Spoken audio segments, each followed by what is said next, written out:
बात करेंगे आज मिस मीनाक्षी शर्मा से। Thank you. आपके एनजीओ के बारे में थोड़े विस्तार में जानना चाहूंगी। उनका मोटिव क्या होता है कि बच्चे पैदा करो, ज्यादा से ज्यादा बच्चे पैदा करो, उनको काम पे लगाओ और फंड्स बहुत इंपॉर्टेंट है। बिल्कुल कम एक कुछ ही अमाउंट लेके जो है बच्चों को पढ़ा रहे हैं और एक सेवा कर रहे हैं।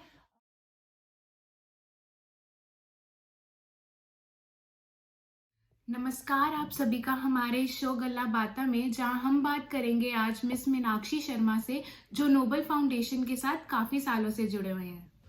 Thank you so much. Thank you.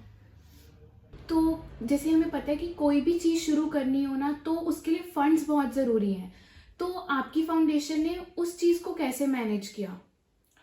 देखिए, नोबल फाउंडेशन के साथ बहुत बड़े बड़े उद्योगपति जुड़े हुए हैं लुधियाना के, और काफ़ी ऐसे दानी सज्जन हैं जो समाज की सेवा करना चाहते हैं। देखिए, सेवा 3 तरह से होती है, तन मन और धन से।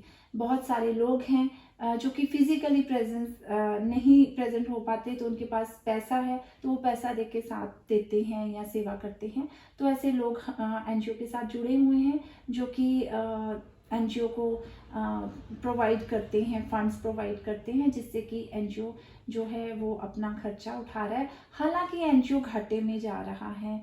जो हर साल का जो एनजीओ का खर्चा है, क्योंकि बैग्स, बुक्स और यूनिफॉर्म सब दिए जाते हैं। एनजीओ के 36 स्कूल चल रहे हैं ऑल ओवर पंजाब, जिसमें कि अराउंड 5000 स्टूडेंट्स जो हैं, सभी डाउन ट्रोडन स्टूडेंट्स हैं, वो पढ़ रहे हैं। और उनके लिए हर एक फैसिलिटी प्रोवाइड करना और सब, उसमें एनजीओ का 2 से 2.5 करोड़ का जो है वो खर्चा है। लेकिन एनजीओ पूरी हिम्मत के साथ लगा हुआ है उन चीज़ों को बच्चों को प्रोवाइड करने के लिए। और इसमें भी कोई शक नहीं है कि समाज के कुछ ऐसे समाज में अच्छे लोग हैं जो कि एनजीओ के साथ जुड़ के एनजीओ को पूरा सपोर्ट कर रहे हैं फंड्स में। हालांकि एनजीओ थोड़ा घाटे में ज़रूर जा रहा है, लेकिन हमने ये जो बेड़ा उठाया हुआ है वो पूरा करने की हम पूरी कोशिश कर रहे हैं, ताकि इन बच्चों को हम उनका साथ ना छोड़ें, इनका हाथ ना छोड़ें कभी भी। आप एजुकेशन तो प्रोवाइड करते ही हैं, तो क्या ऐसा मतलब उससे हटके भी कुछ है जो आप उन्हें मतलब बच्चों को और प्रोवाइड करते हैं? कुछ और एक्टिविटीज ऑर्गेनाइज होती हैं आपके यहाँ पे? हाँ जी, बहुत सारे प्रोजेक्ट्स हैं जो एनजीओ चला रहा है एजुकेशन के अलावा, क्योंकि हमारा मोटिव है बच्चों को एक देश का अच्छा नागरिक बनाना, ना कि सिर्फ बच्चों को एक किताबी कीड़ा बना देना कि हाँ आप पढ़ो, लेकिन अच्छे संस्कार भी उनके अंदर आना बहुत ज़रूरी है। तो उसके लिए बच्चों को के लिए काफ़ी सारे प्रोजेक्ट्स शुरू किए गए, जैसे कि पिगी बैंक प्रोजेक्ट एक शुरू किया गया, जिसमें कि जो बच्चे पॉकेट मनी अपनी लेके आते थे, वो आके उससे पॉकेट मनी से जंक फूड वगैरह खा लेते थे। तो उनको समझाया गया कि एक तो आपकी वेस्टेज ऑफ मनी है, दूसरा आपकी हेल्थ जो है वो भी खराब होती है गलत चीज़ें खाने से, बाहर की चीज़ें खाने से। तो मैम, जैसे हमें पता है कि कुछ भी शुरू करना हो तो बहुत दिक्कतें आती हैं, तो ऐसी कोई दिक्कतों का सामना आपको करना पड़ा? देखिए, जो हम जैसे लोग हैं जिसको कि सारी फैसिलिटी जिनको कि मिली हुई है, हमारे लिए इतना मुश्किल नहीं है। लेकिन मैंने जाके देखा स्कूल्स में, जब मैं स्लम में जाती थी, हमारे टीचर्स भी मुझे बताते थे कि इन पेरेंट्स को कन्विंस करना बड़ा मुश्किल है। इनको सिर्फ ये है कि इस टाइम में ये अपना आज की रोटी कमा लें और खा लें, बस इतना ही है। उनको एजुकेशन की बिल्कुल भी वैल्यू नहीं पता थी, क्योंकि खुद एजुकेटेड नहीं थे। हमारे स्कूल में जो बच्चे आते हैं उनकी 4-4, 5-5 पीढ़ियाँ ऐसी हैं जो पढ़े लिखे नहीं हैं, पेरेंट्स बिल्कुल अनपढ़ हैं। और सबसे पहली दिक्कत यही आती थी कि उनको एजुकेशन के लिए कन्विंस करना।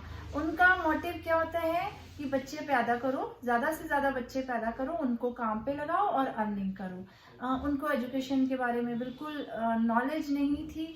कई जगह पे तो इतना बुरा हाल था कि उनको ये भी नहीं पता था कि बुक्स क्या चीज़ होती हैं, किताबें क्या होती हैं, स्कूल क्या होता है। मतलब इस तरह से भी था।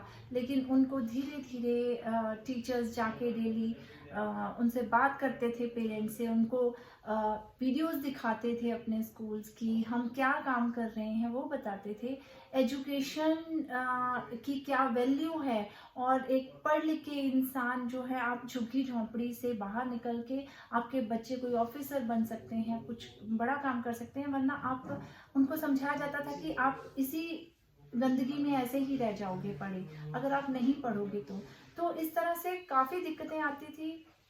कई बार क्या होता था कि पेरेंट्स जो थे वो बच्चों को एक बार एडमिशन दिलवा देते थे, लेकिन उसके बाद स्कूल में नहीं भेजना उनको, तो क्या होता था कि टीचर्स जो हैं वो जाते थे।